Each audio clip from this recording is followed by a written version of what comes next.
I just got permission to open, so I will do that. Very welcome to all of you, and also for the panelists. I will introduce you at the end of my introduction. I'm happy to see so many people interested in this topic. And now I'll just make some few remarks about why maybe I find it interesting with this debate on geopolitical theory and concepts, and also I have been interested in this for many years actually, and used some of the theory, especially from the Mackinder-Mahan debate, in my study at the strategic importance of the Persian Gulf, and talked about this. But when you use this concept, geopolitics, before a few years ago, I mean, many people they had said, "What is he talking about?" And now everything what we are talking about when it's related to international relations or affairs is something related to geopolitics. It's the geopolitical dimensions of this and that, and so on and so forth. I suspect that not always, when using this new buzzword, that there is this, so to say, awareness of the theoretical reservoir of the concepts. But that's okay. But that's also what I think sometimes when I'm listening, that that's maybe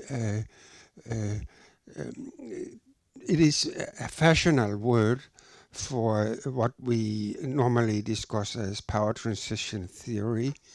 We have heard a lot about the rise of China and the rivalry between U.S. and China, and the status quo powers and all this.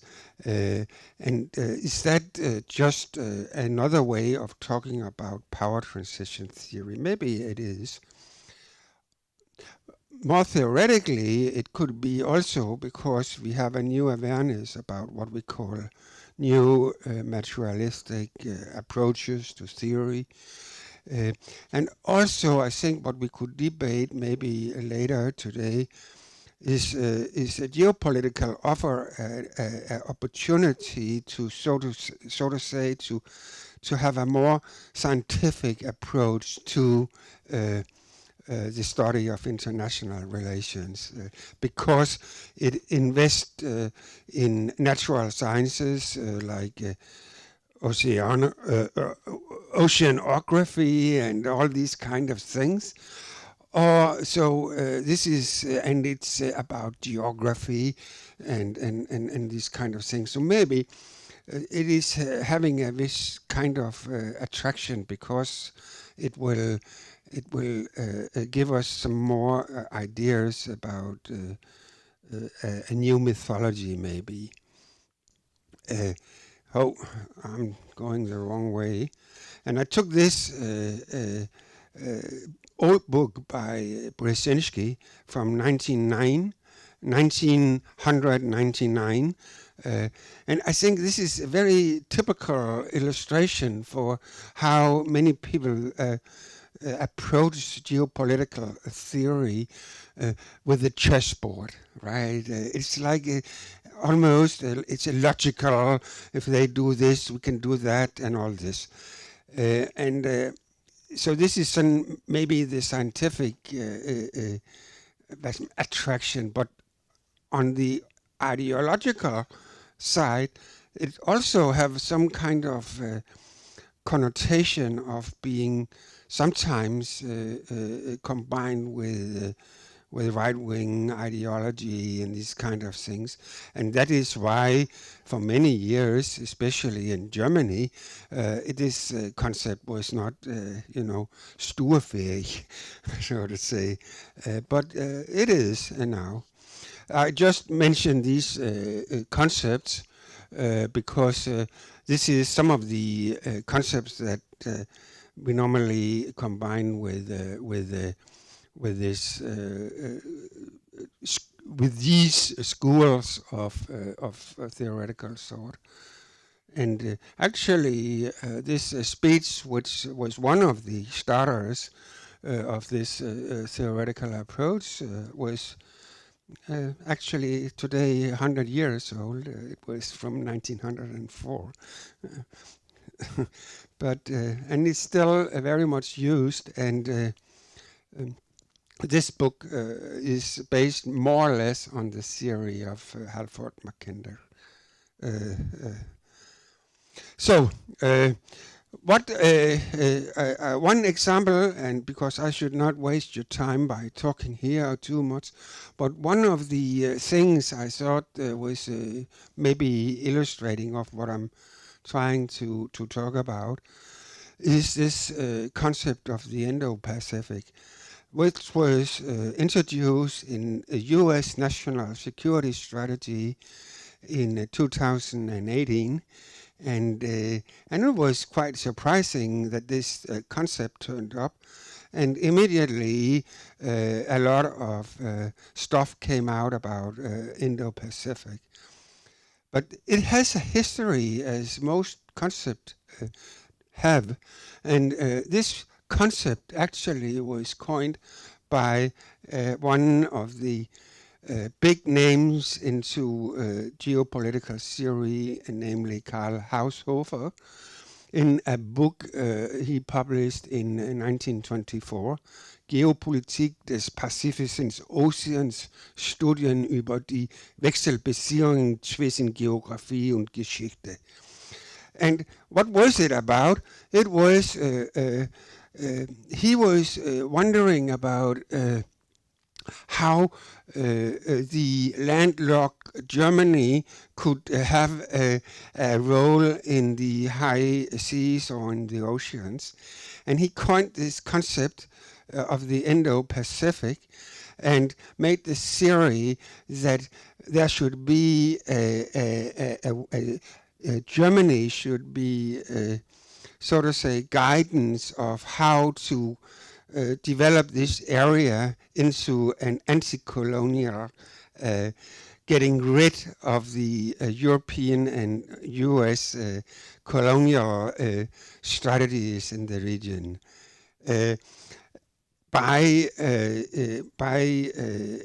also referring back to the buzzword at that time, namely national self-determination and all this, and then Germany could have a role in this area and maybe squeeze the Western powers out. Of course, this, or not of course, but this was not a success, of course, but this theory and the way it is conceptualized is very much taking up when the Trump government issued the idea of the Indo-Pacific. And I think it could be interesting to see what are they missing in the conceptual history of the Indo-Pacific and what is alike. So this is some of the stories about this. And actually, when we are in the Indo-Pacific, I think one of the pathways for geopolitical theory coming back and to the surface actually has to do with interest in power transition and what's going on in the rivalry between China and US. As United States try to what they conceive in China a new containment strategy blocking the route through the Malacca Strait and thereby squeezing China inside and making it difficult to use the seaway, which is 40% of their export of goods. So we saw a lot of articles, research articles, going back and saying, oh, what is going on here? This is one from the think tank in London. And this is another article by Han-Sung Lee, professor at Harvard University, who traces all this debate. So it's really a lot of exciting things going on, and much to learn, I think.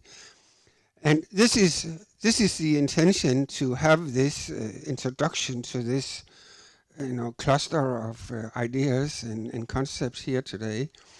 And I'm very happy that we could gather so distinguished panelists that we have. And I would like to introduce first David Criekemanns. I'm not sure if I pronounce it correctly, but who is a professor in international relations at the University of Antwerp in Belgium, and assistant professor of international relations and international security at the University College Roosevelt, which is part of Utrecht University. And a lot of other affiliations, which is very impressive.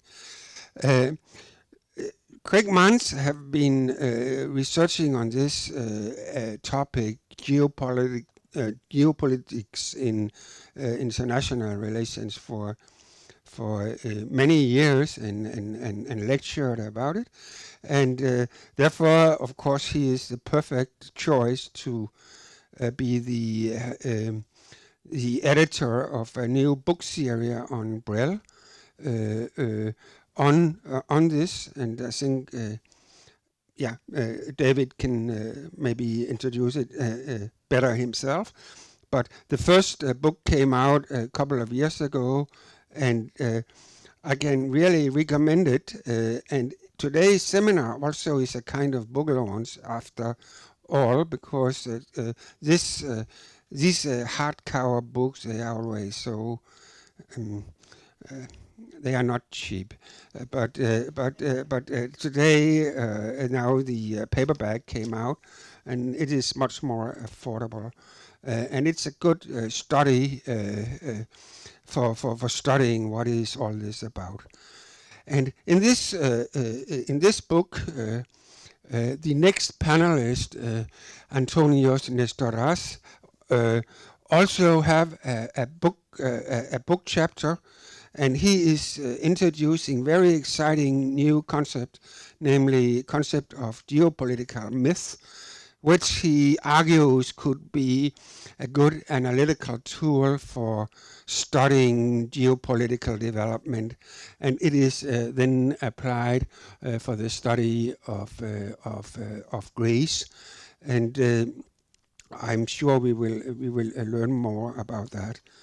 Nestoras, Dr. Nestoras, is Deputy Executive Director of the European Liberal Forum in Brussels, I think, and have done a lot of research the last 12, 15 years in different affiliations, and is now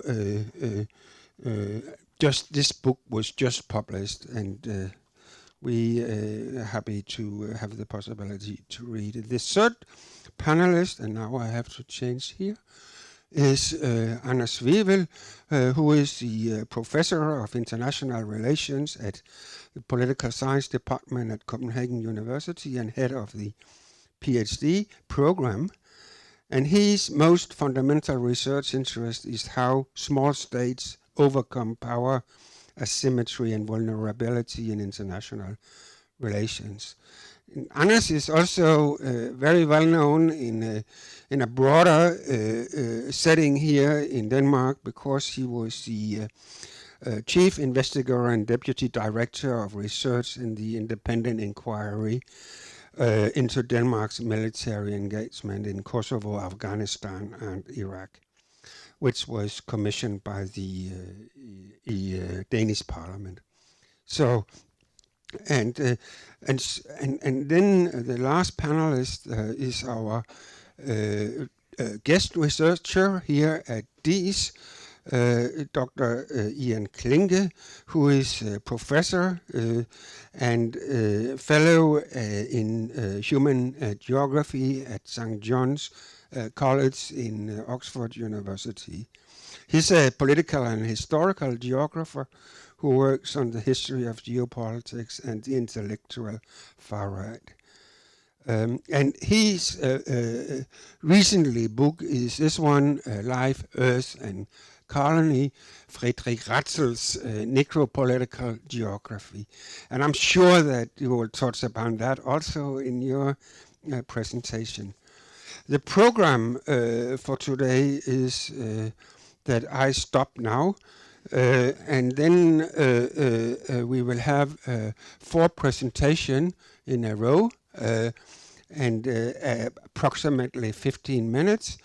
And then after that, we will have a break to have a coffee and maybe just to reflect a little bit about what have been presented. And then we will have a small panel debate. And after that, we will open up for what in Danish is called Q&A. So this is the program. And very welcome to all of you and to the panelists. And I will now give the floor to David Criekemanns. Please.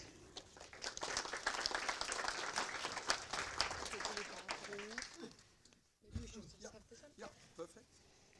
I'll need to put my mic on as well because it's not yet on. So that's. Now it should be on. Hope it works. Thank you so much. Thank you to the Danish Institute for International Studies for inviting us. Lars and I met 2 years ago, actually, at this institution when we started the work for the book series, Geopolitics and International Relations. At the very end, I'll say a few words about that particular book series and how it is further developing, and also a little bit our vision. But first, a few remarks, ladies and gentlemen. I think that we all have something in common, definitely we, us here, because we're interested in geopolitics, otherwise this room would not be full. But all powers in the world, not only the great powers, but even the small countries, even Denmark, even Belgium, we have something in common. We worry. We worry about the world to come, about our place in that world, how it will evolve from a security point of view. We have a war in Europe going on. We worry quite a lot how that will further evolve, what the scenarios are. Perhaps we should talk about strategies again. I was in the car driving here, we were having a discussion with my colleagues. I was saying Europe needs to lose its virginity a bit in terms of we're a product of a stable world for many decades. We need to talk power politics back again. We need to talk about capabilities, perhaps. We need to change our language. Perhaps we even need to change politicians a little bit. But that's only strategy.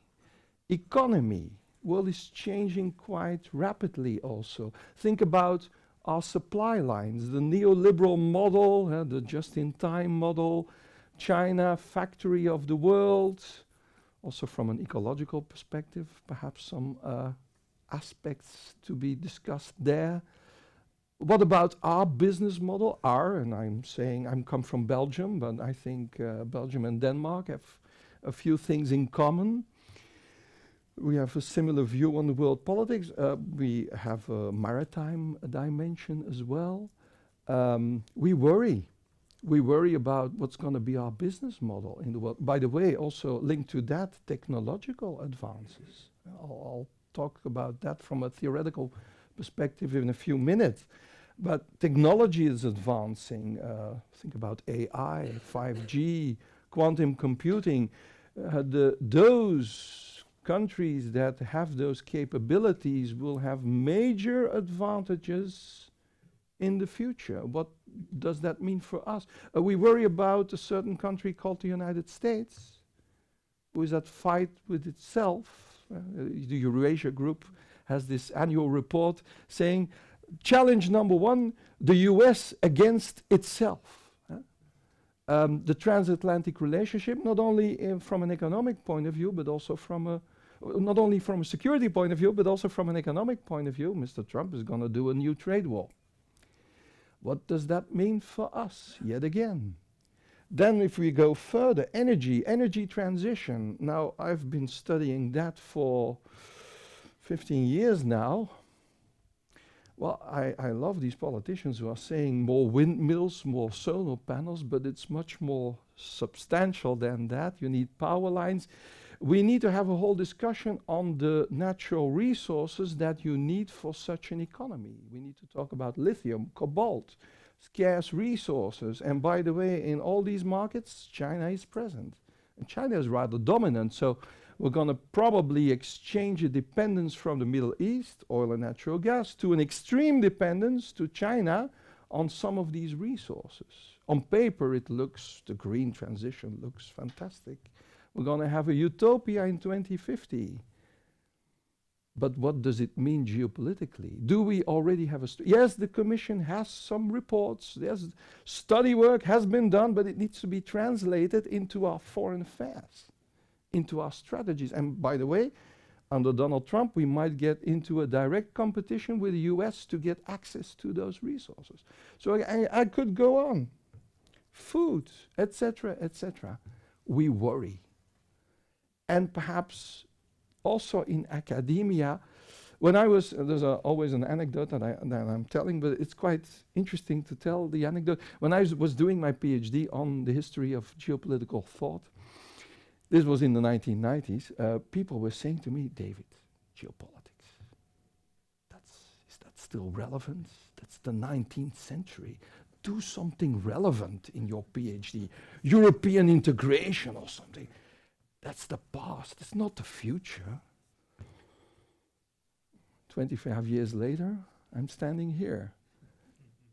Things are changing.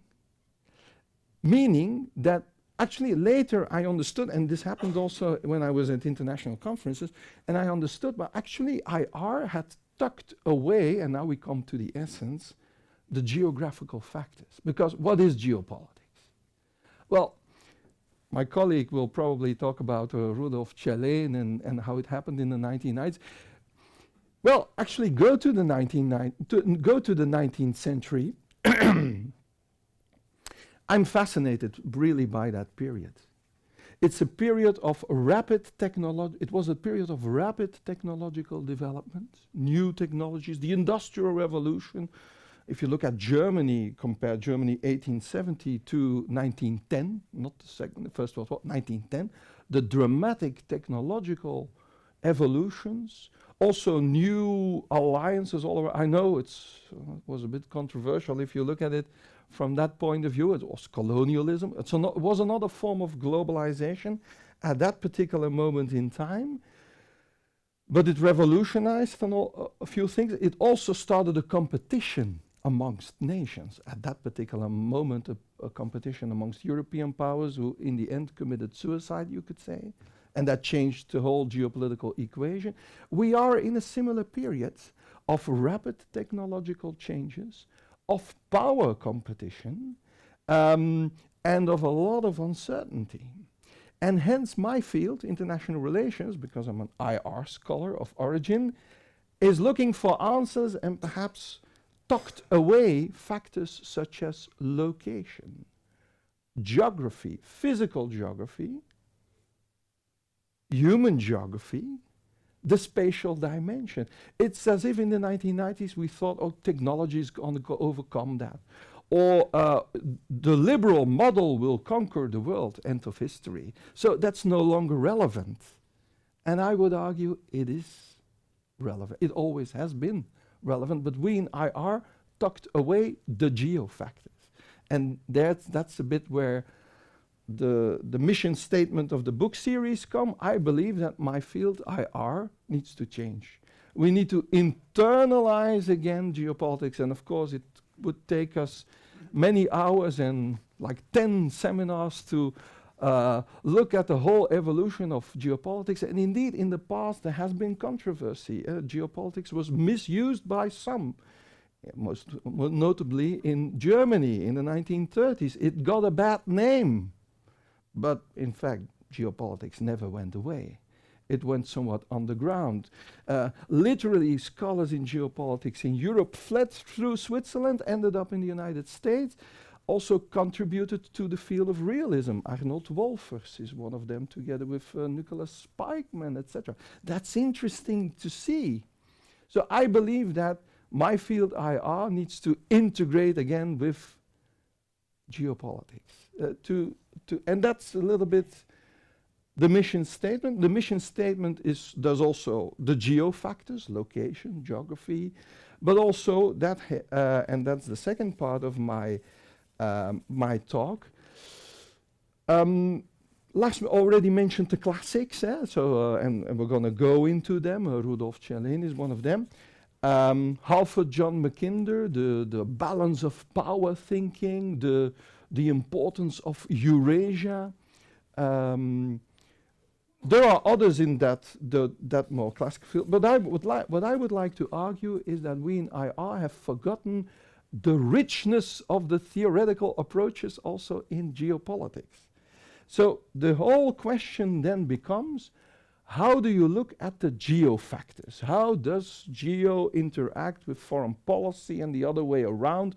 Well, it must, to use a very scientific word, it has to do with ontology, so your assumptions about how you look at the world, who the actors are, how these actors integrate with one another.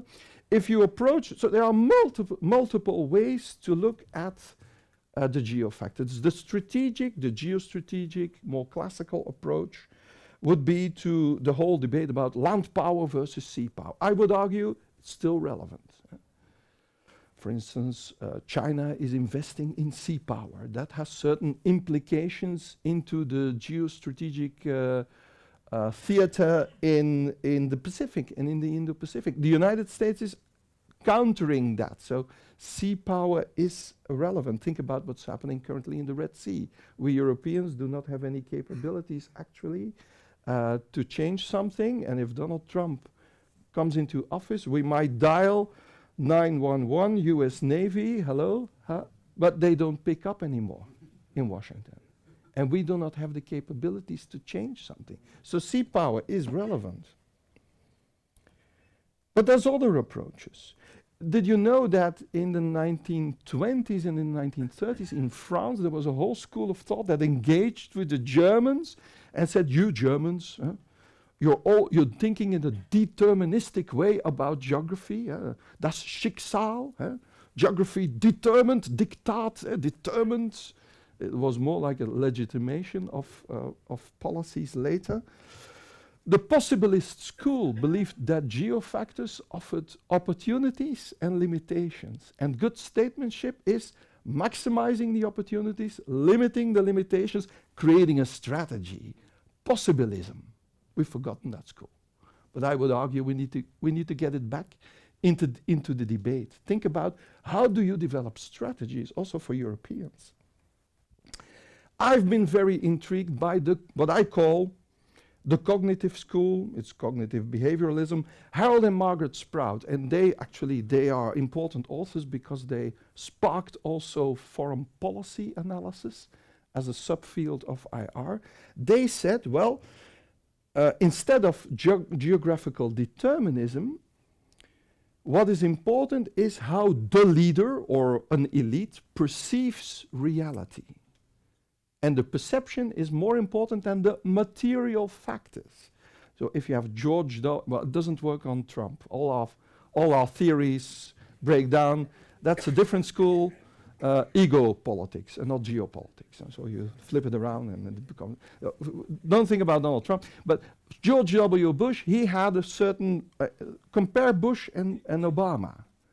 They have different values, different ideas. They perceive reality in another way. And through that different perception, they filter reality. They make other choices. They look at faraway places and it's not yet constructivism, but they perceive reality differently. That's one way of looking at it. Building upon that, in the last 2 to 3 decades in geopolitics, if you look at the journal Geopolitics, at one particular point in time, all the articles published were critical geopolitics. So take that one step further, and you start looking at discourse, how discourse is used. You're familiar with that, probably. Constructivism in geopolitics, we call it critical geopolitics, how a certain meaning is attributed to a certain geographical theater or actors, how, well, in the end, they always come to the same conclusion. It's constructed, reality is constructed. I teach in Geneva, the Geneva Institute of Geopolitical Studies. I have some colleagues there. And then you have the military, and they're sitting there, interesting, but we can't do anything with that, literally. Critical geopolitics. And they're right, perhaps, because you do not link it back again to material factors. And then that's where my colleague Antonios Nestoras comes in, because Antonios has worked on his PhD. We've worked for many years together on, well, apparently, in geopolitics, you need to make a choice. Either you're in the material school or you're in constructivism.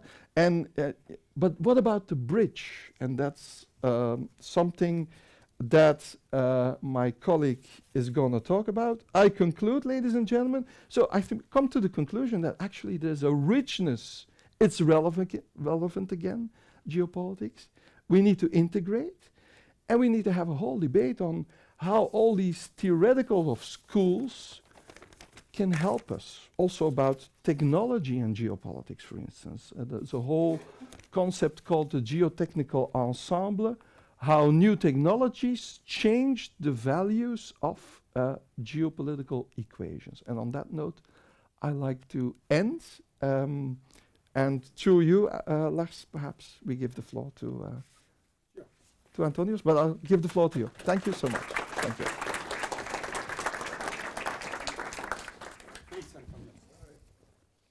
Let me get this on. Is it on? Yeah. All right. Thank you. Thank you very much. First of all, I have to thank the organizers for the invitation. It's such a great pleasure to be in this wonderful city and wonderful institute that you have here. I'm pretty much used to speaking in front of people, but not about geopolitics. So I'm very happy to see a big crowd interested in geopolitics, something that I have also been passionate about for many years, together with David, who was actually the supervisor of my PhD. And this is a fascination that we all share. This is a passion that we all share that has been going on for ages, right? Since ancient times, people were fascinated with how geography can actually influence the societies and the politics in these societies. They can even influence the character of the people, not just the politics, but even their character and even the physical characteristics. So there was always an understanding that geography is important, right? We just were lacking the systematic approach to this understanding, systematic approach and the methods to turn this fascination with geography into science. So systematic observation of what is happening and determination of what is going to happen. So historically, there have been two big efforts to systematize this understanding, this fascination, this observation of the role of geography in politics and society. And this is where David usually used to reprimand me because I'm oversimplifying things. He gave you a much better overview of the different schools of thoughts and the different traditions. But I'm going to simplify because it's convenient for me.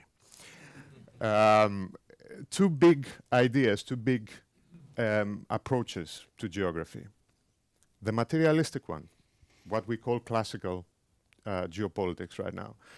And that is very simply that geography is space, is a container of politics. Everything happens within this container. It cannot be done otherwise.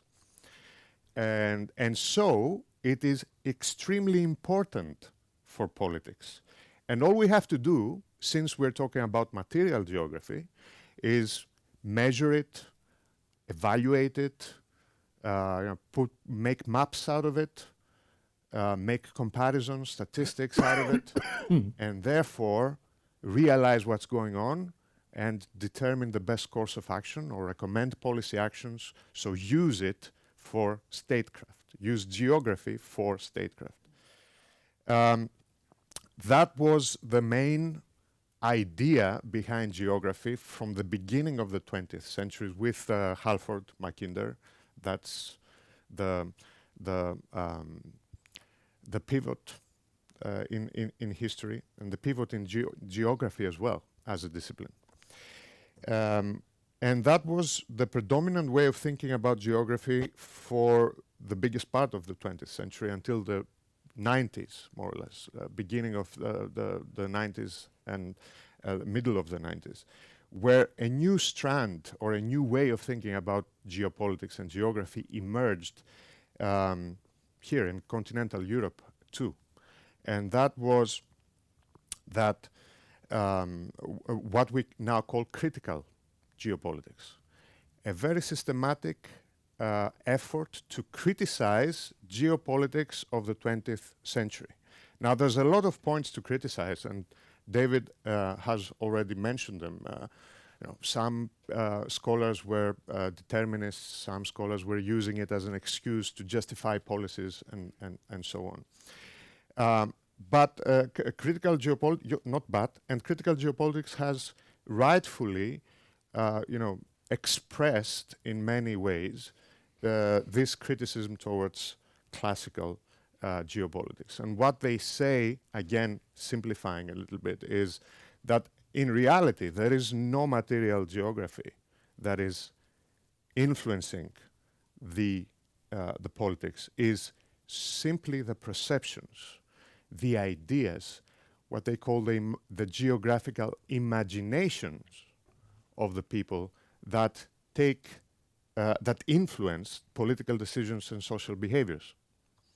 So it's not the material, but it's the ideational aspect of geography that is actually important for our observations.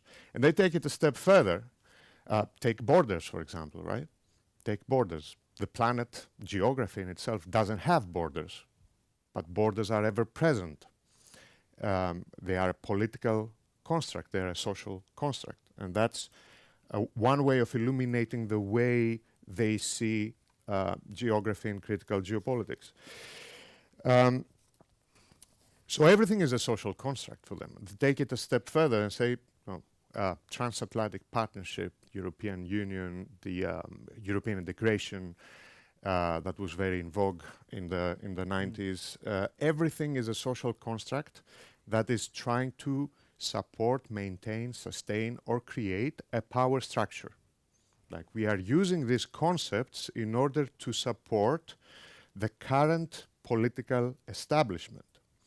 And therefore, we as scientists, if we want to improve the world, we have to actually deconstruct those constructs, social constructs, deconstruct them in order for other alternative viewpoints and worldviews to be able to emerge and to give more power to the underprivileged, the underrepresented, the less powerful in this world, and to decrease the power of the elites and the diplomatic establishments and the right-wing ideologies and so on and so forth. So in a very simplified way, the deconstruction is the main effort in the critical geopolitics in exposing the fact that classical geopolitics and all those concepts that are linked to this classical geopolitics are just social constructs. And in this way, they divide the materialistic with the ideational. And this is where, as David anticipated, my own thinking and my own theory comes in. The analytical geopolitics that agrees with critical geopolitics on some aspects, like, yes, it is extremely difficult to measure geography, even if we can measure to the last detail the geographical features of the planet. It is difficult to measure its effect on politics. It is impossible to put it into soundproof, bulletproof methodologies and theoretical constructs, because we always run the risk of going towards scientific determinism and using it for justifying policies and using it for right-wing ideologies and so on. But we can observe its effect on politics. How do we do that? What's the way to do that? Through the stories that people tell about geography, themselves, then their position in the world. Because these stories are actually the connecting point between the material that we experience and the ideational that we express in politics. Everything is expressed in stories. That's the narrative term in science, philosophy of science. Everything is expressed in stories. Our own lives, our own CVs, our own family histories, our own neighborhood histories, our own city histories, everything, and of course the national histories are expressed in stories. Politics, everyday politics are expressed in stories. So looking at those stories, we can see how people perceive geography, but we can also observe how geography, the physical material geography, influenced the people.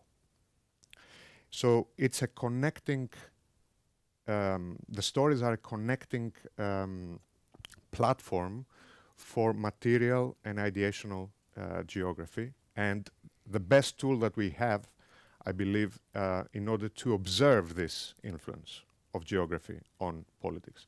And some of these stories, they are repeated so many times, again and again, throughout centuries of written and oral production of thought, that they become, if you look closely, and that's the most fascinating part of it, they become a sort of a myth, a story that we tell that nobody doubts.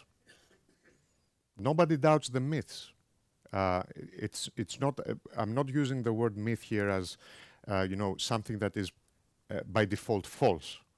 I'm using the word myth as a story that is circulating for centuries around the same society, and nobody says, all right, let's see, is that true or not?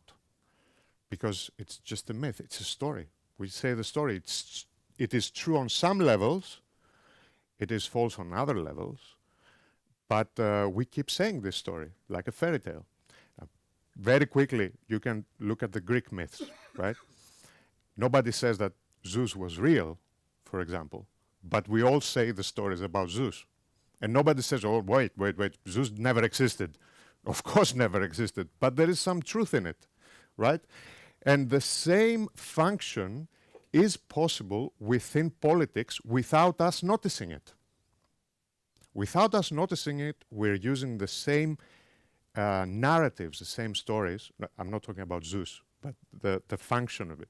We use stories in the same way without ever doubting them to actually influence the way people behave and the way people vote and the way states take their decisions.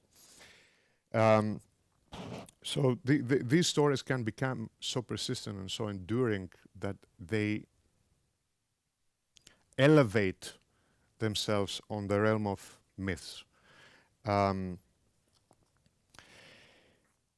That's the theory, but then I apply it on the predominant mythological state, which is Greece, and I'll give you just a very short example because I don't have a lot of time left. Of what I mean with geopolitics, geopolitical myths, and of course the application to my case study. You've all heard about Greece being the cradle of civilization and the birthplace of democracy and the birthplace of the Western civilization and so on. It's have been around, God knows for how long, forever, right?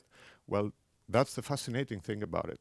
It is not been around for that long. You can actually, if you go back into the primary sources, you can even locate when it was first, written and published. But this is part of a greater geopolitical myth about Greece belonging to the West, being part of the West, that has been circulating for 2-3 centuries, maybe with some purpose, but mostly because it was a very nice story. And it has been influencing not only politicians, but also artists of all sorts, poets. It has been influencing painters, intellectuals, scholars, academics, historians. And it has been used by all of them in different contexts in order to justify the attachment of Greece to the West. And even now, it cannot be doubted, maybe for very good reasons. I have an analytical approach. I don't care if it is true or false. What I do care about is the fact that this is so persistent and so enduring. And even if it is a social construct, it is actually having a big impact on how Greece is behaving towards the West. Well, first towards themselves, but also towards the West. So that is, in a nutshell, the whole effort. And the conclusion or the closing statement for me, the thing that kept me going throughout the 4 or 5 years that I've been working on this is that even if we agree that everything is a social construct, especially when we talk about geography and politics,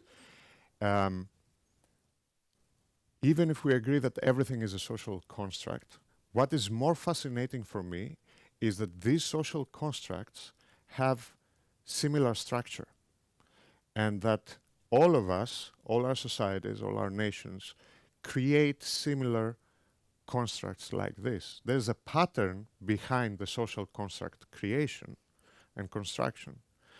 And if we just focus on deconstructing and criticizing the fact that we have social constructs, then we might be destroying, let's say, the foundations of our society, or at least our ability to understand our society. Thank you very much for your time. I think that we will have some questions later. Thanks a lot.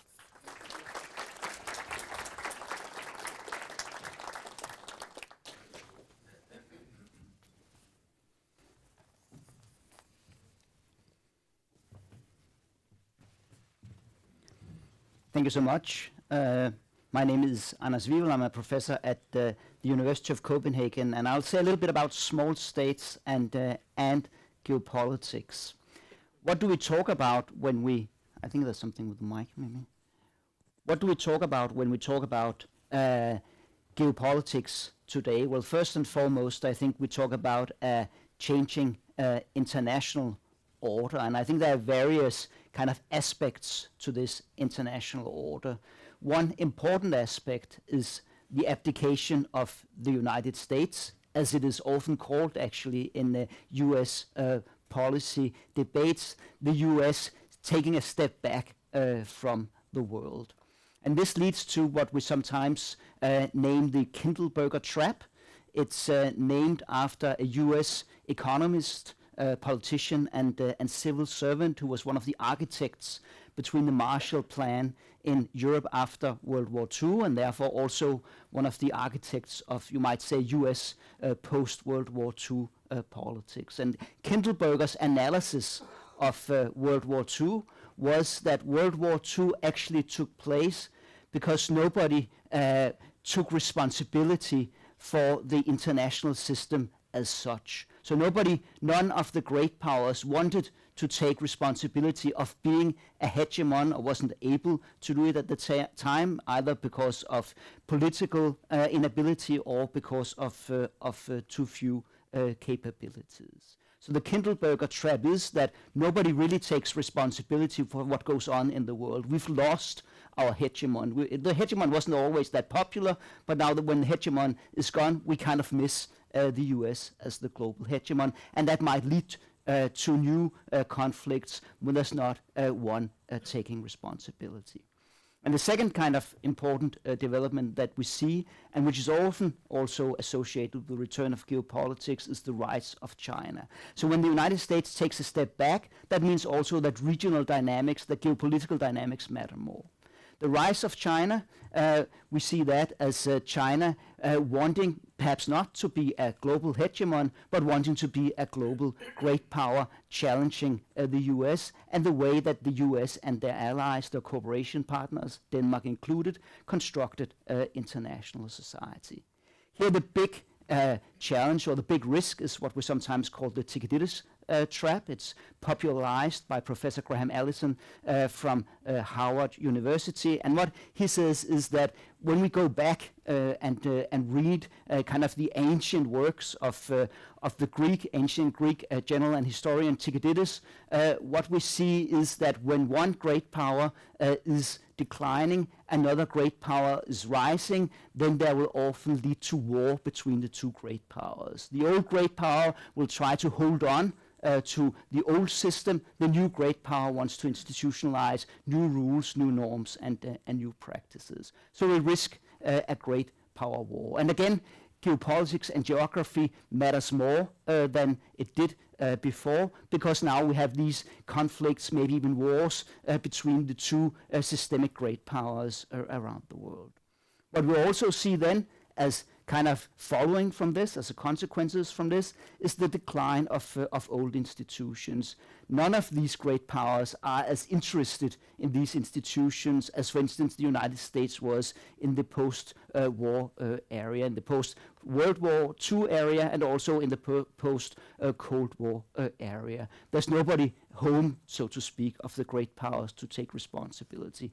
And what we see is also an increase in nationalist populism, often also as a response to what happened during global US hegemony, as a response to globalization and the inverse and negative effects that were also part of globalization.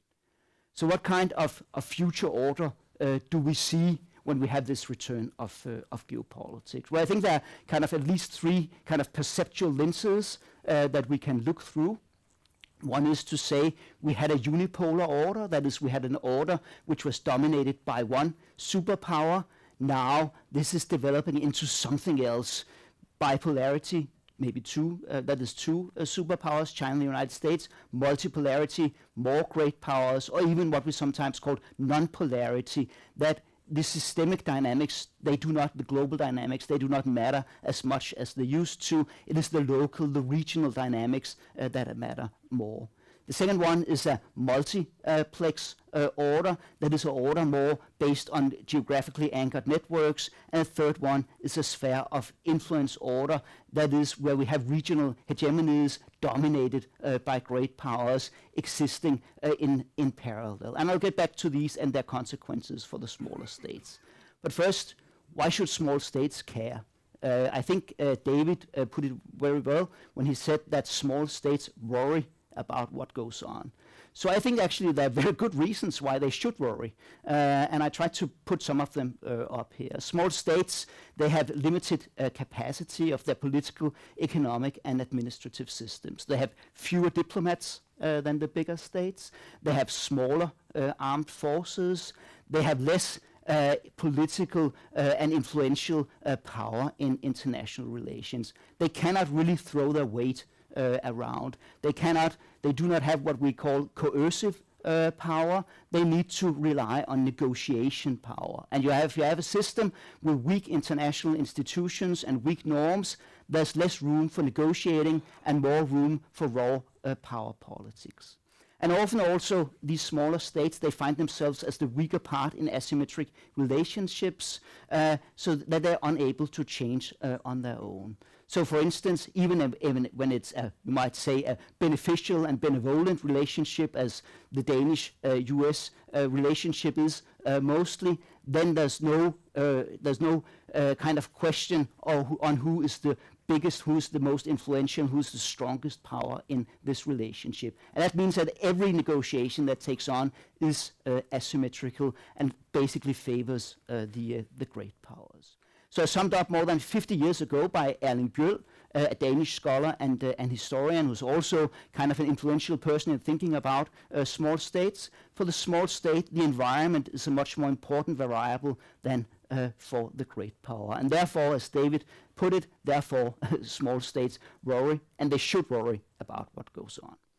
So what if we look through the three lenses of polarity, sphere of influence, and multiplex order? What is it that we see? Well, first of all, we see now that we do not really know where we're going with polarity. We had unipolarity, but where are we going? Are we having kind of a weakened unipolarity? Are we having what some call an interregnum? That we are waiting for the next great power to take over, the next great powers to take over, but we really do not know what is happening. And at least three scenarios we could see. And one is bipolarity. We see an order which is dominated by the United States and China. And this book, which I took a photo of and put up here, which I co-edited with my colleagues Ole Weber, Nina Krieger, and Bertel Kjellén, came out a little more than a year ago with a number of international scholars contributing.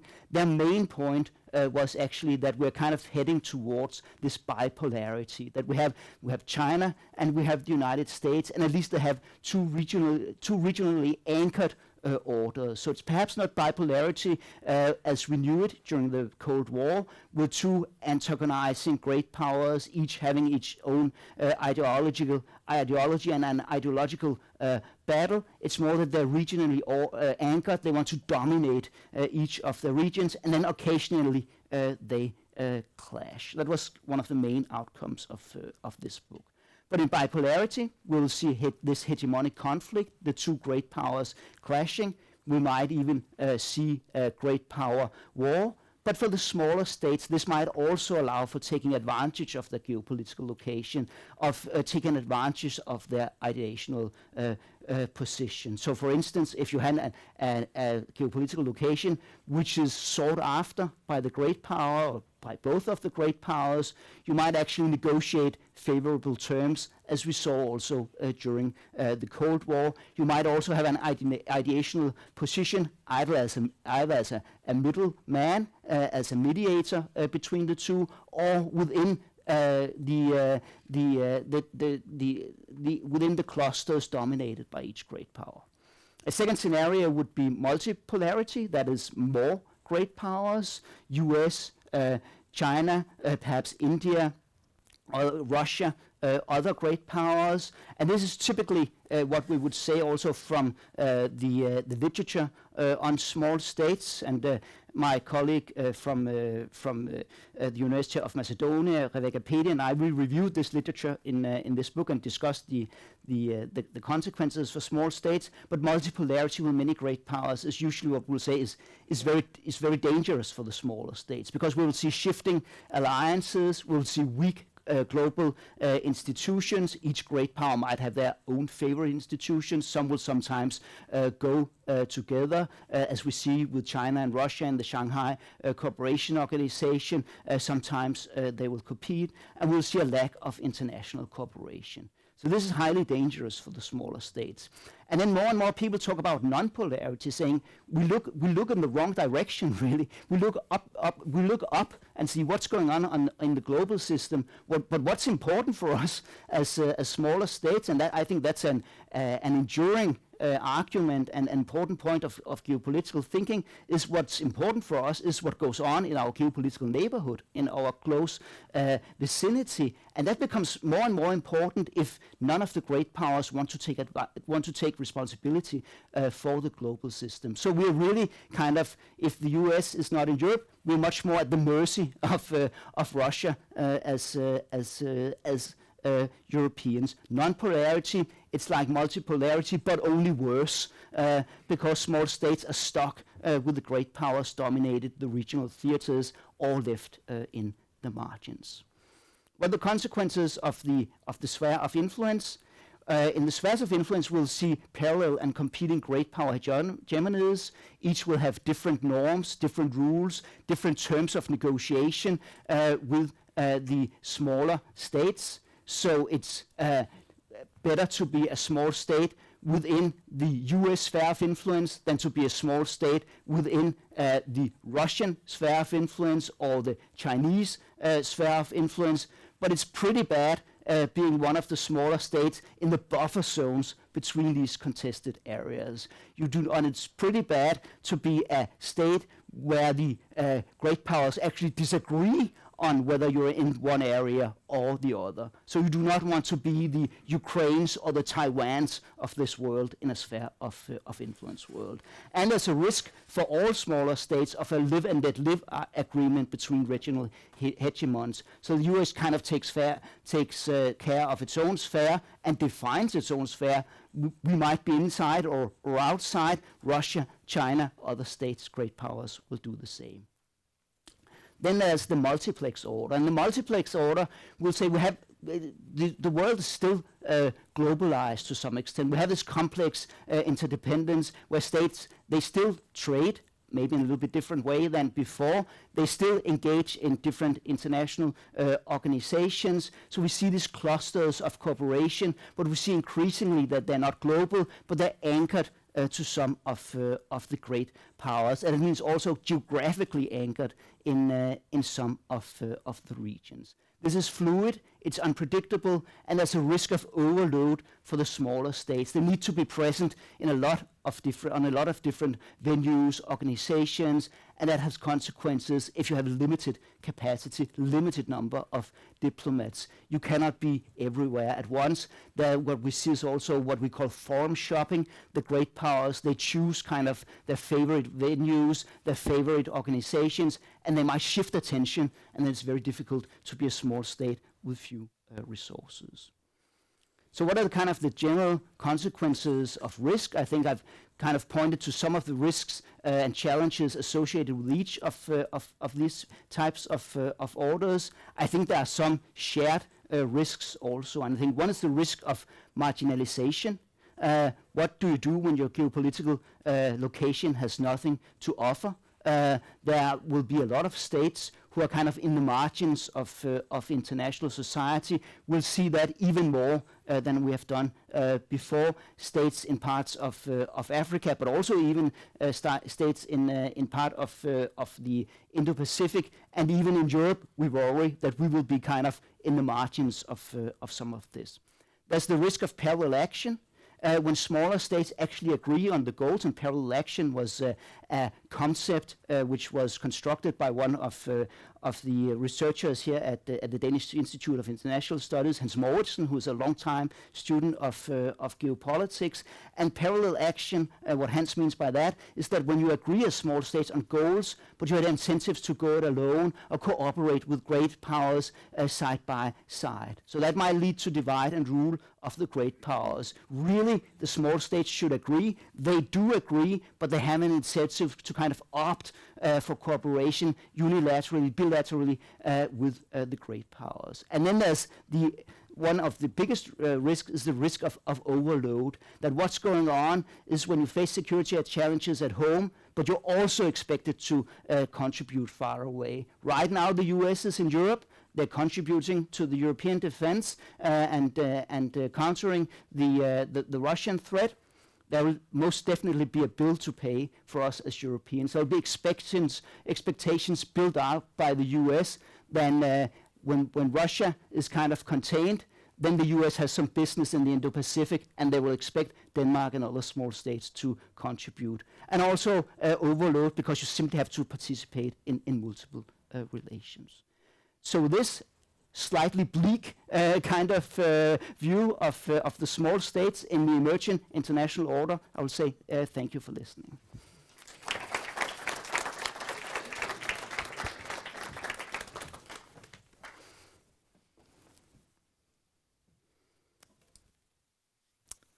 Wonderful, thank you. What I'd like to do is to talk a little bit about the origins of geopolitics, and I hope to convince you by the end of the talk that these origins matter because they are in many ways still with us. I'm also going to talk a little bit about the kind of darker side of geopolitics. So if geopolitics is an art, is it maybe also a dark art? And we're going to start with the question of why we should really care about geopolitics. And one of the answers, which I think I've already been hearing today, but which is quite common, is the idea that it's a form of knowledge that the enemy has learned to master and that we need to remind ourselves of.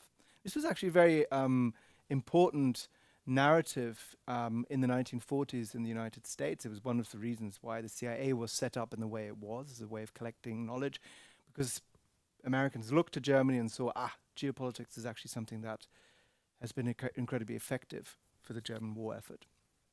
More recently, of course, we've heard about this man here, Alexander Dugin, who has since the 1990s published books like Osnovi Geopolitiki, Basics or Foundations of Geopolitics. He's been in the news in various kind of ways, and who's often imagined as a kind of mastermind, intellectual mastermind behind Putin. It's a significant exaggeration, but his ideas have permeated through the Russian elite sphere in important ways.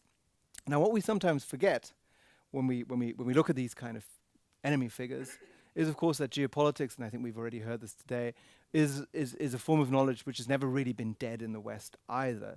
And in fact, I mean, this is just a collection of people who have drawn very directly on the Oxford geographer Halford Mackinder. So we can say that geopolitics, in a sense, is at the heart even of the Atlantic Alliance. So it doesn't find itself just east of the Sorovikin line, the current triple line of defense that the Russians have constructed, but also in the West. And indeed, it is Halford Mackinder who's most frequently resurrected his famous map, which Lars has already projected onto the screen. He was the founder of my institute in Oxford. And in 1904, he gave this talk to the Royal Geographical Society in which he was arguing that it was especially the ability through new technology, he was thinking of railways, to access the natural resources of the pivot area. He was thinking not of oil and gas at the time, but of timber and furs and these sorts of things, would fundamentally shift the balance away from sea power like his own, Britain, and to a land power, probably Russia, but he had already in mind this kind of Russo-German alliance potentially. And he was very worried about this. And it is also the great powers who worry about what would happen. And so he thought this map was a way to save Britain. If we only understood it better, British power could be preserved. And he tried everything that he could, including in a personal in a personal capacity in southern Russia during the Civil War. But this was also a man who had ventured up Mount Kenya to be the first white man on top of this mountain, and in the course of his expedition, 8 indigenous porters were shot by orders for various minor offences. So very much a man of his colonial era. But it's not in Mackinder that we find the term geopolitics. He doesn't actually use it, but in this man here, Rudolf Kjellén, a Swede, who found a larger audience actually in Germany than in his home country, published during the First World War a number of books and pamphlets in which he set out this idea of geopolitics as die Lehre über den Staat als geografischen Organismus oder Erscheinung im Raum, so the study of the state as a geographical organism or an appearance in space. And this was an idea that he very explicitly had taken from Friedrich Ratzel, whom he thought of as a great reformer, as a kind of pioneer, and who was of course familiar to his German audience at least. So who was this man, Friedrich Ratzel, who died in the year that Mackinder gave his big lecture to the RGS? He was a trained zoologist who had been mentored by Ernst Haeckel, a Darwinian theorist who sold more books in the 19th century than Charles Darwin. And he's most famous, of course, for the idea of Lebensraum, the idea that in the same way as in the animal and plant kingdom, there's a struggle for life, struggle for space. The same is true also for societies and especially for states. So he's the first to really use these kind of Darwinian ideas, not just in a kind of way of understanding human society, but to understand the interstate system. And I think this is what really happens in the 19th century, late 19th century. Of course, there are precursors to geopolitics, but as a theory of interstate politics, I think this is the moment. And I mean, this image he uses to illustrate in one of his books. It's a beetle attacking this ant colony, anthropomorphized, of course. But within the ant colony, he says, there are these aphids that have been cultivated by the ants as a sort of slave society. So he's using very kind of human concepts, things that are going around in the 19th century in order to analyze the animal kingdom, but then also reverses the move in kind of an interesting way. Now, if we want to understand what Friedrich Ratzel is about politically, I think we need to take you to Strasbourg in 1870-71. Ratzel had volunteered. He was told to be drafted, but had volunteered to serve in the war. He was involved in this siege of Strasbourg and the production of an urban ruin that in many ways we have come to find emblematic actually of the 20th century and maybe early 21st century, but here it is. He was wounded shortly after, had to spend a lot of time in a military hospital, but never really said anything bad about this war. In fact, in a posthumous publication, he said it's such a shame that there are not more wars in history. Shortly after he recovers, he becomes a travel writer for one of the biggest German national newspapers. He travels to the United States, and he sees just about in 1873 still some of the remaining ruins of the American Civil War, and he becomes very interested in this conflict and its aftermath in particular. But he's also someone who's enamored by American society. American democracy to some extent, but especially the fact that, as he say, modern civilization grows right out of nature, like seeds in virgin soil. And this is his kind of language. But the idea that in Europe we have all of these layers of previous history and everything is old and decaying, and in America everything is new and fresh, right? He absolutely loved that. And he was very much taken by the figure of the pioneer, the settler who goes and cultivates the land, him or herself. But he also became very interested in the race problem, what he called the race problem, and was already in the 1880s when he returned writing about the need for segregation in the United States. And then he even went further and said, well, we need a kind of global segregation of the races. When he returns to Germany, he becomes one of the leading figures in the German Colonial Society, one of the founding members. He's also a founding member of the Alldeutscher Verband, which Hannah Arendt, amongst others, have rightly designated as a proto-fascist organization. He is, however, also a liberal, and I think the political spectrum in the 19th century is just different. But he's certainly a hyper-nationalist, and he becomes one of the leading advocates of settler colonialism in Africa. Germany needs its settler colonies, and shortly after he writes his kind of front-page newspapers. He's not the only one to do this, of course. Germany does begin establishing its empire. So that's the kind of political context. He's a public intellectual as much as a kind of geographer. And that's also quite, I think, important for what geopolitics is. It's research and science, but it's also quite clearly politically engaged in whatever's happening in that particular moment. Now, what at core are the ideas that are dealt with here? Well, the first is that we have to understand, geopolitics is a way of understanding, where he uses the term political geography, but it's kind of the same approach. We need to think of the planet as a whole. Yeah, we have society and polities, and we want to understand how they act, but ultimately much deeper, there is geography, there's geomorphology, there's climate, and then there's geology. But we even have to think about the planet within its cosmic context. He went that far out. Our planet has certain properties, and every living thing on it relates back to those planetary properties, right? We always have to understand whatever is underneath what makes it possible. The coconut tree presupposes the coral reef, the blackbird requires the wood, and we rely in our industrialized state, of course, on coal especially.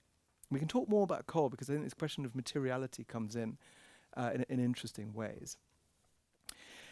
But he's also someone, he comes from a Darwinian kind of perspective. He wants to understand the evolution of the state system. And he makes this rather crude distinction between, he says that we can see the previous stages of state evolution in places like Africa. And he has these kind of visualizations of what he understands as sort of elementary organisms, like unicellular type things that you still find in African tribal contexts. And then he compares that to the modern European state with its capital cities, fortresses, roads, railway networks, and so on. So that's the second big pillar of the Ratzellian kind of corpus. And then the third and final one is the idea that the colonized, the indigenous populations that the white Europeans found, were already making way for Europeans because they were sort of self-exterminating. There hangs over these people a shadow, the shadow of death. And he illustrates this quite frequently with various sort of death rituals. He's interested in cannibalism, he's interested in infanticide, all of these practices that mark these peoples as on their way out. The last Tasmanian woman staring back at the reader in a very harrowing kind of way. Tasmania has a very important place in the history of colonialism, but also of extinction because of animal extinction. And he says very explicitly, look, of course this is sad and we're losing all of these cultures, but on the other hand, the weak must make way for the strong. A quick collection of people who we know have read Ratzel, and of course there's a kind of Germanic reading here and some obvious people.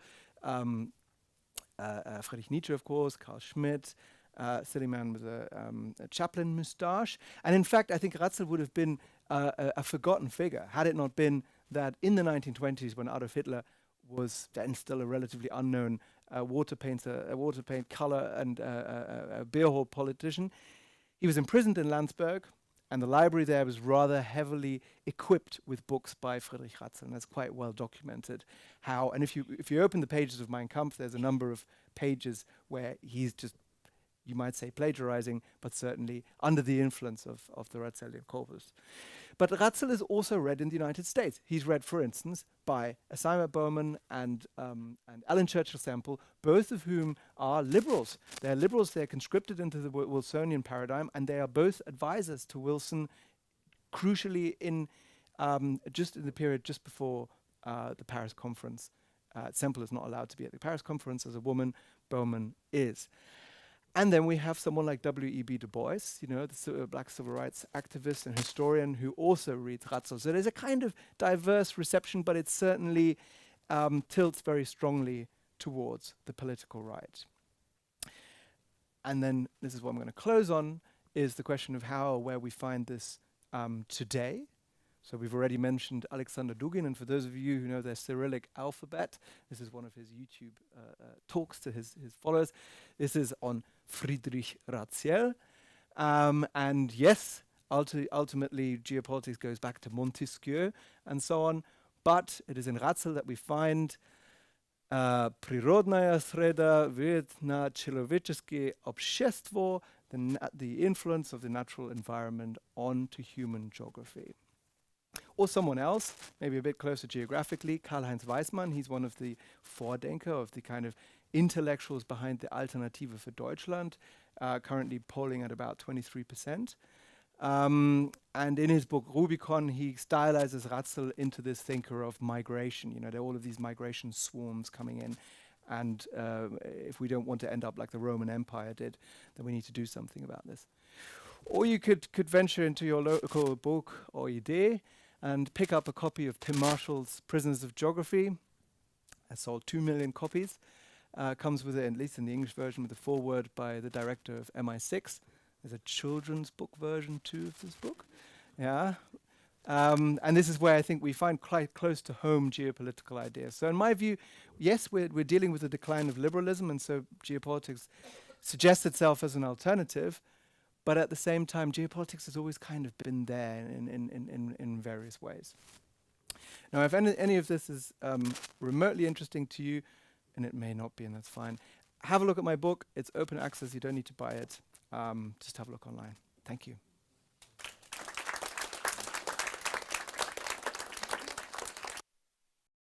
Starting with Anders, and then Ian, and then David, and then Antonius, just to have, if you have any remarks. If you don't, you don't. But on what you heard so far. And then when we finish that, we will go to Q&A. Okay. And Anders, you are having the word. Thank you so much. I think since we only have half an hour for Q&A, I think I will save my comments for when we have the discussions, actually. Okay. If I can just pick up some of the discussion that you two very kindly set up. And it's, I think, the question of what is it that geopolitics lacks that you feel you have to develop a new kind of analytical framework. And I think the Marxist thinker Karl Wittfogel, who tried to develop his own Marxist form of geopolitics, put it rather elegantly in a critique of Ratzel's, actually. He said what geopolitics does is it imagines the state as an earthworm that feeds directly off the earth. There's no kind of middle layer of extraction. There's a lack of a focus on political economy and its complexity. And this was, of course, quite a nasty joke to make, because Ratzel had written his dissertation as a zoologist on earthworms. And so he was saying, you're using the wrong metaphor. And if you look at the example of coal, it becomes very clear. Coal was used for a very long period of time to warm homes in the same way as oil was used for lamps. It takes the Industrial Revolution to make this natural resource, which is given to humans from the earth, from geology, in fact, to transform it into something that has a social, economic, political impact. Can I build sure, on that? Please. Well, what is important, I think, is that what you are referring to are the material reality of in which a state or a society or city even or a region is operating in. And I think the relevance of geopolitics is also to build that bridge between discourse and the material reality. But since we are living in an era in which so much is changing, strategically, economically, energy transition, technology, we need to revisit the material world, our needs. What are we going to need in terms of energy transition? What are the technological advances and changes? How is that going to affect the geopolitical relations? So I'd like to, there are ideological aspects, there are definitely controversies of the past, etc. But during the break, I was saying to someone, I look at it as tools in the toolbox. And these are all these geopolitical schools of thought, and also IR schools of thought, need to engage in an academic debate in order to, not only do the academic stuff and the intellectual richness that produces, but there is also the relevance to society today because we need tools to reflect on technological changes, energy transition changes, etc., strategic changes for us? Well, as far as I'm concerned, and the reason why I thought it would be beneficial to introduce an analytical approach to geopolitics is that both the classical and the critical approaches have political agendas, or could have political agendas. There is, as you noticed, it can be a dark art, as you noted in your presentation, or a formula for statecraft, as Mackinder himself put it, although he didn't coin the term of geopolitics, or simply justification for existing policies and maintaining the power arrangement within a political establishment and so on and so forth. But there is also political agenda in the critical geopolitics. It might be self-proclaimed as more moral, claiming the high ground, saying that we have to deconstruct these concepts, these constructs, because in this way we allow the space for alternative, more peaceful viewpoints to emerge. But I just wanted to go back to a more scientific point of view and say, an analytical point of view, and say, look, we don't have to constantly be making true-false statements. We don't have to make the world better as scientists. We just have to observe it. And in the end, I'm not trying to replace any of those theories. I'm just trying to enrich our understanding of how the world works. And it's very explicit in the book that I'm not saying that there is no merit in this or that tradition, but in line with the narrative turn that we've seen in the philosophy of science in recent decades, we might want to give a little bit more attention to the stories that are being used in politics, and they have a geographical connotation in them. Thank you. Yes, Charlotte, would you please, when you pose a question, introduce yourself very shortly? Yes, Charlotte Epstein. I'm here at DIIS, but actually I'm normally, and this matters to my question, in Australia. And because I have two questions, one for Anas and one for Ian, but also I'd like to underline something that's a little missing in the geo that I'd like to introduce into the geo, which is the situatedness and the location and where we are looking at things from. Precisely because I'm European, I'm French in fact, and it matters to my question to Anas about small states and not so small states. But also it matters in terms of the experience of a European going to Australia and realizing that in Australia, it took one Prime Minister, Paul Keating, to tell Australia, to remind Australia that it wasn't actually an appendage of Europe, that actually the closest great power was in fact China. It was time to look north and perhaps beyond race to realize where they actually were in the world. This is quite a revolution in Australian foreign policy, that Australia suddenly realized that actually, it's kind of Southeast Asia and beyond. And I guess this matters because, so my question to Anna's building on that is that there was something very striking about what emerged from both Ian and Anna's presentation, which is this worry, which can be shared from a mega empire, the biggest empire at the time, British Empire, and a small state.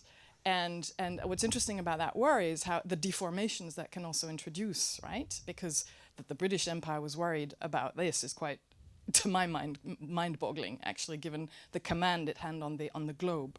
And I guess, likewise, in terms of maybe blind spots, I wonder, I mean, we're in Denmark, and to me this fascinates me. It fascinates me the extent to which Denmark turns to the United States, but of course I'm French. But I wonder, I mean, in your immediate vicinity, shouldn't that worry lead to, and this is something about small statehood, why doesn't that lead to looking more closely at the kind of middle states, middle powers that are close by? In particular, like what doesn't appear in the way you presented things is Europe, and the possibility of building a European counterpoint in defense terms to these big powers. That's one point. And the other one is the extent to which, I mean this about this certain Western centrism, because at the moment, the conflict that concerns me, which is Gaza, the great power that's asking for the upholding of the rules is China in the Security Council. And we have a tendency to overlook that China is no doubt a rising power, but the extent to which I think in the West we're underplaying, I've been following the Security Council, etc. China is always, at the moment, really defending the rules of the international institutions. And I feel, yeah, that's a bit missed in some of the typology that you had there. It's just my pushing back. Ian, one thing I wanted to understand in terms of understanding where this thinking comes from is you're talking about a time in the 19th century where, I mean, now we're distinguishing between material and ideational, but at the time it seems that, certainly with your thinker, it seems they were much more confused. What I wanted to know is what are the role in the formation of his thought of the influences of someone on the totally ideational side like Hegel, who obviously was announcing the demise of the actually weaker races, right? Or certainly that was read into his, no, he wrote it explicitly, right? Undermining of Africa, and etc. And then the other thing that struck me is this, yours is the time, the stuff I know best, which is in environmental thinking, but this is the time of the emergence of the concept of ecosystem, a specifically German term. And the way you described his conception of geopolitics, did that concept have a role at all in his thinking about the geo and the determinisms there? Okay, thank you very much, Anders. Thank you so much for great questions, and I think you point to something really, I think, important and also very interesting about Denmark and also other small European states, which are all Atlanticists, and we might even say that some of them, like Denmark, Estonia, maybe even Norway, we sometimes call them super Atlanticists because their allegiance to the U.S. and transatlantic relations sometimes even go beyond what you might say was kind of their immediate national or geopolitical interests. And I think you're quite right that when Denmark reads its geopolitical environment, it reads it through the reactions of the United States, and it navigates, I would say, more in relation to the United States than in relation to Russia. So it's kind of you might say there's kind of an extra stage when you're this small state. You don't look so much to Russia. Russia is the threat, but you look at how would the U.S. react to Russia, and I think we saw that very much also. I think that's a kind of a general characteristic of Danish foreign policy in the post-Cold War era and up to today. Also, when we look at the military operations in the Middle East and security challenges in other parts of the world, that we kind of read them through the United States and the U.S. reactions. And the kind of question is, why is that? And I think one answer is, I think there are at least two answers, and I think one answer is, and we find that in the literature on small state and small state security, that they seek security shelter. They are not able to defend themselves, and therefore they seek security shelter. And the U.S. is seen by the Danish political elite and also the population as the security shelter for Denmark. And they see no alternative to that, at least not for the foreseeable future. So it's a reading of the geopolitical environment. You might argue for and against this reading, but the reading is that the U.S. is a necessary condition for Danish security, and also there from this point of departure for Denmark's engagement with the world more broadly. I think if you look into to the domestic debates in Denmark, I think you find a second reason, or maybe kind of two related reasons.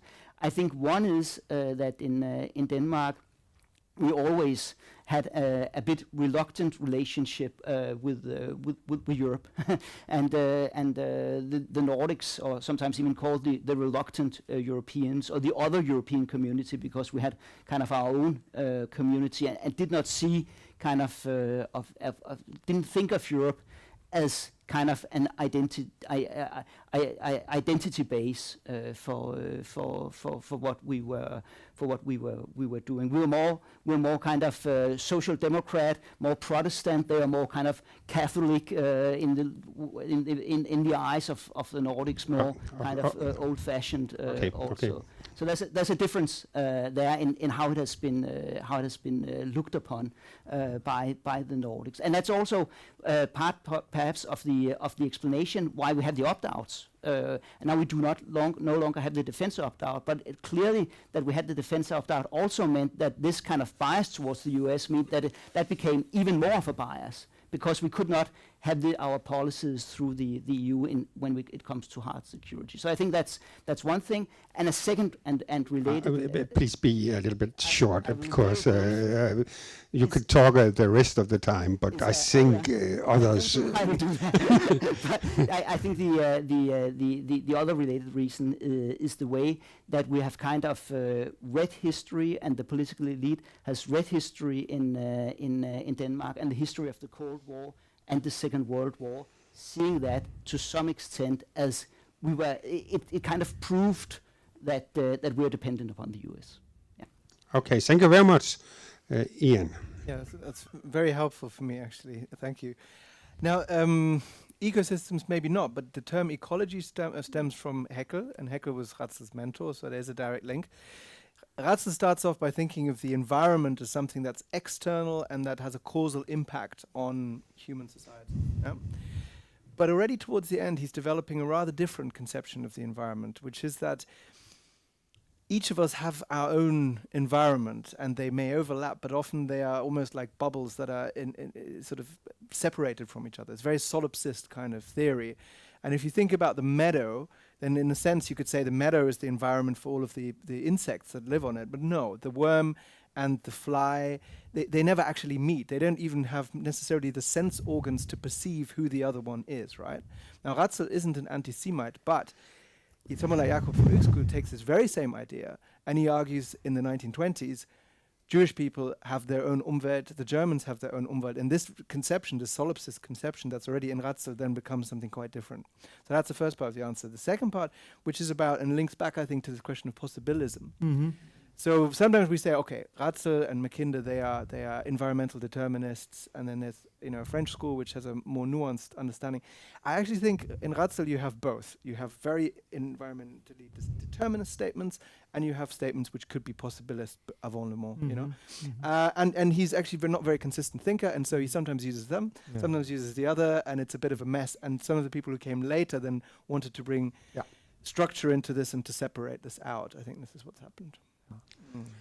Can I quickly push back on China is defending the rules in the international institutions? Can I add the geopolitical variables and compare the Chinese position in, let's call it the Gaza war and the Ukraine war? In the Ukraine war, well, I thought the official position of Beijing was that you should respect the territorial integrity of states.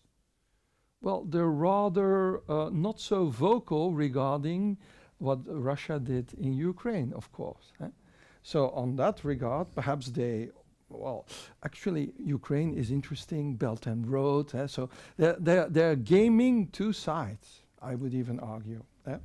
So whereas with regard to the Gaza war, of course there is an important US dimension in that, and there is a competition. And that's, I think, why they are more vocal with regard to, of course, the dreadful situation that is going on in Gaza, but I think there's a geopolitical explanation if you compare the Chinese position in both cases, if you will. Okay, thank you. We have at least three, and let me see, we have, but you have to wait for the mic because, because it is live streamed. Okay. Pardon me. I'm Noel Parker, and I'm a retired member of staff of his institute, the Political Science Institute at the University of Copenhagen. I wanted to ask a question of David and Antonius. Two questions. You spoke earlier at the start about the European integration being unfashionable. Being fashionable to the exclusion of geopolitics. Is it not the case that European integration had a geopolitical function after the end of the Cold War? Mm-hmm. So my question is, what happened to that? Mm-hmm. My question to Antonius is myths.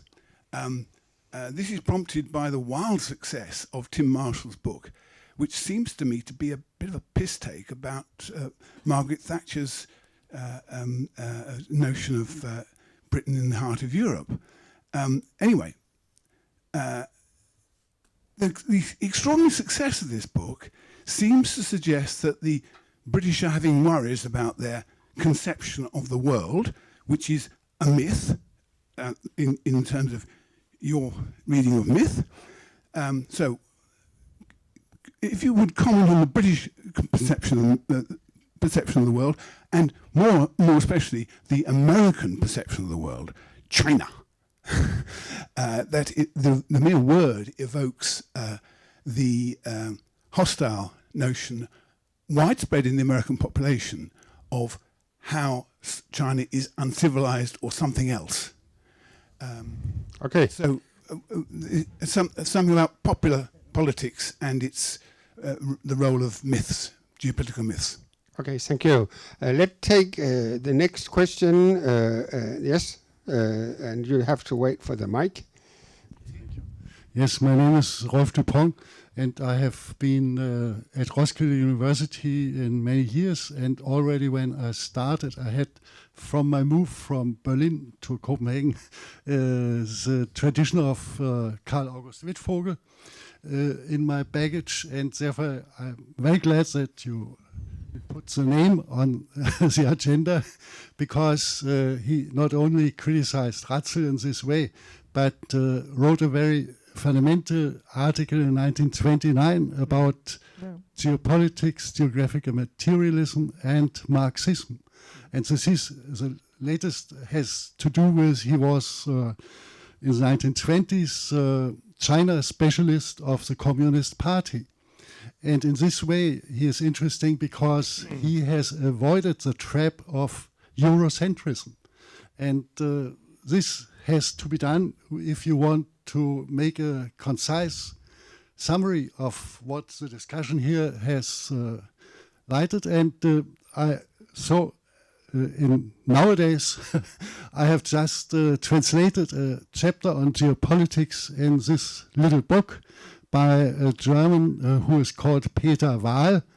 And the book has the title Krigen og venstrefløjen.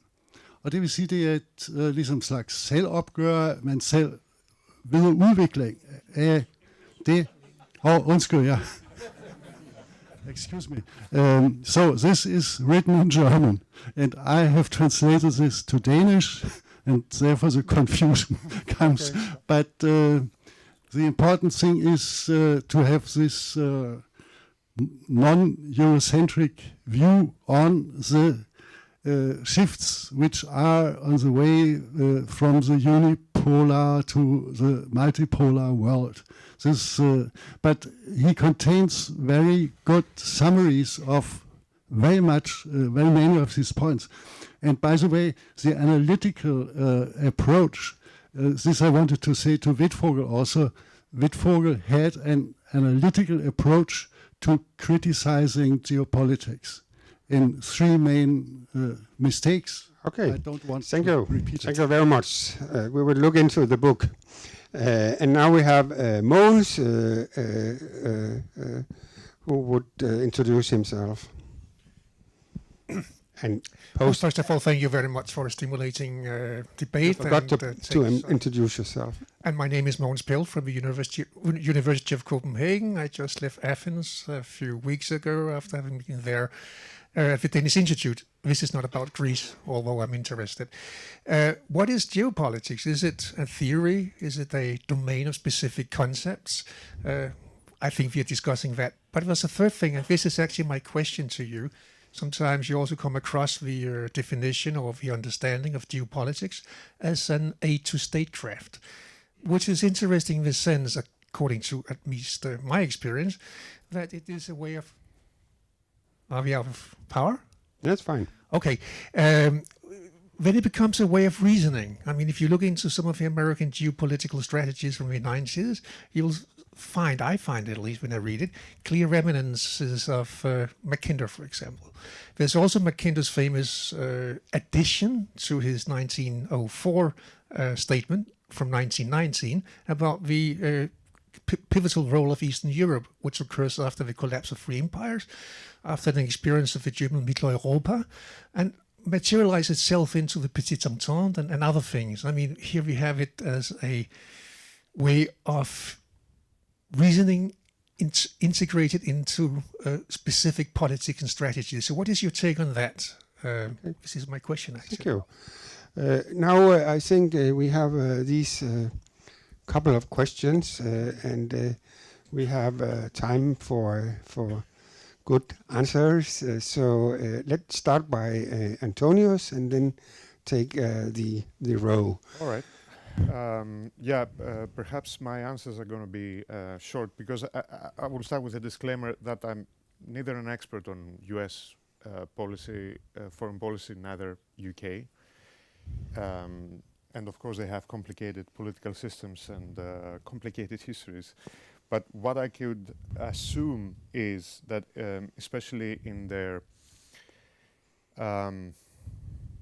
approach to China and the rise of China, is that there is a sort of an underlying myth that they are the civilized, they have this civilized mission to civilize the rest of the world that is also connected to colonialism.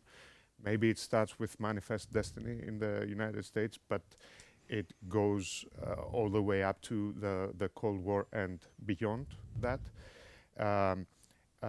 But it's the same probably for the UK as well, but mostly concentrated in the colonial era, the white man mission to civilize the uncivilized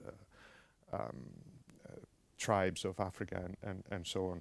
And this is something that is still there with different possibly terminology, but this an underlying myth that we do have a mission that extends beyond our own borders, and maybe that was a very significant factor in taking up responsibility for the international system. Both of them, both of those empires have taken responsibility for the international system because they thought that they had to, more than just caring about peace and stability. So China right now, apart from the fact that it has been colonized and it has been civilized by the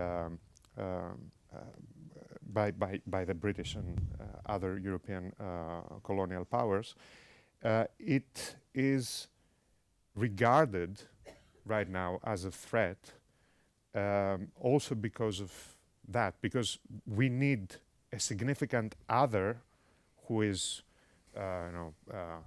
less civilized than us in order to be able to claim that we have a civilizing mission towards the world. So to some extent China is playing that role at the moment, and so is Russia, by the way. The only thing that's all. Yeah. Okay. Thank you very much, David. We have a couple of minutes, so you have to be very precise. I'm going to be extremely concise. What is geopolitics? Is it a method? Is it a science or whatever? Well, very short answer. Older than international relations, 20 years older. Precursor. Now I would say a subdomain of international relations. The funny joke is that I put into the book, from living apart together to friends with benefits. That's geopolitics and international. That's what it should become, I believe. What is the definition? It's a subdomain that is interested in how politically acting women, men and X these days, engage with territorially embedded factors can interpret them in many different ways, materially, subjectively, discourse, etc. There's the whole dimensions. Attention, and what is then territorially embedded, physical geography, location, it has been mentioned, location. Mental, human geography, and also the spatial dimension. That would be my definition of geopolitics. It's in the book. So there are multiple traditions, multiple schools of thought. Each of those schools of thought have methods. Some overlap with IR, some don't overlap. Some have been forgotten. Thanks to Ian, bring them back critically and discuss them. So that would be the first answer. Second answer, EU and geopolitics. The EU is a geopolitical act. But I believe that after 1945, deliberately, people took geopolitics away because it was somehow, because of the the wars, equated with power politics. And hence, geopolitics was a kind of, we don't do that anymore. It's the US, it's great powers. But now, short in one sentence, because of external shocks, we have to, again, think about geopolitics, what it is all about, both from an academic point of view and also the people who we teach. What can you do? Does it offer us a kind of conceptual framework to also translate that? And that's your question. Yes, many scholars in geopolitics, I do it as well, you give comments to the media, you're asked for research projects that also have a policy relevance. There's a quote by Colin Gray, I put it in my PhD, "The crowning glory of geopolitics is the art to connect. It has to think holistically, whereas perhaps in academia you need to know more and more about less and less. We need to connect, otherwise we cannot understand the world." Thank you. Yeah, I mean, just to emphasize, I mean, the European Union grew out of the European coal and steel community. It's at heart a geopolitical project. It's about coal and steel, you know. But I think the answer to the question of what is geopolitics, it's a bit easier to find the answer if you try to understand what geopolitics is not. And I think, for instance, an approach that looks at the psychology of leaders. You know, we've heard lots of pop psychological analyses of Vladimir Putin and Donald Trump. That's not geopolitics. But I would also say that the study of ideas and ideological systems is not strictly geopolitical. You can tag it on, but it's not at its core geopolitical. Let's take Donald Trump. We say he's difficult to kind of place geopolitically. But actually, I mean, if you look at the tradition of paleo-conservatism in American foreign policy as an alternative to neoconservatism, it's pretty much the Trump foreign political agenda, right? So there is a kind of history of ideas where Trump is a symptom of a political change that happens at the level of intellectual discourse. And then the second thing I would say is that there's a brilliant thing on YouTube where Donald Trump has a late Henry Kissinger in the White House, and Kissinger says, you know, this guy's a bit emotional, but we connect, because what Donald Trump understands is that whilst in the 1970s we had to balance the Soviet Union with China, now we have to just do exactly the reverse things, and he instinctively understands this. So there is a geopolitics even to Trump, I would say. I will end very briefly where David began. David started out by stressing, I think, a fundamental point that despite the discomfort associated with geopolitics and sometimes the negative also political connotations and dangerous sometimes connotations associated with geopolitics, we cannot close our eyes to geopolitics. And I think that goes both from the material aspect of geopolitics, that we have a geopolitical neighborhood. It does matter where we materially located in the world. It does matter that Denmark is closer to Russia. For this reason, we are more kind of focused on Russia than Portugal or Chile. It goes also for kind of, you might say, the constructed aspect of geopolitics. How is it that the great powers construct what geopolitics is and how it kind of legitimates their actions? And because of this, we also need to engage with geopolitics as an analytical perspective. And I think we've had a great discussion on this today, actually. Okay, thank you very much. Thank you to all of you. I just want to say one small thing, and this is related to Antonio's talk about geopolitical myth. I actually took up the idea to make an analysis of the US security history in this book. So it is already also used on the United States. And with these words, I will thank you very much for a very fruitful and stimulating discussion, and thank you for showing up, and have a nice day. Thank you. Thank you so much.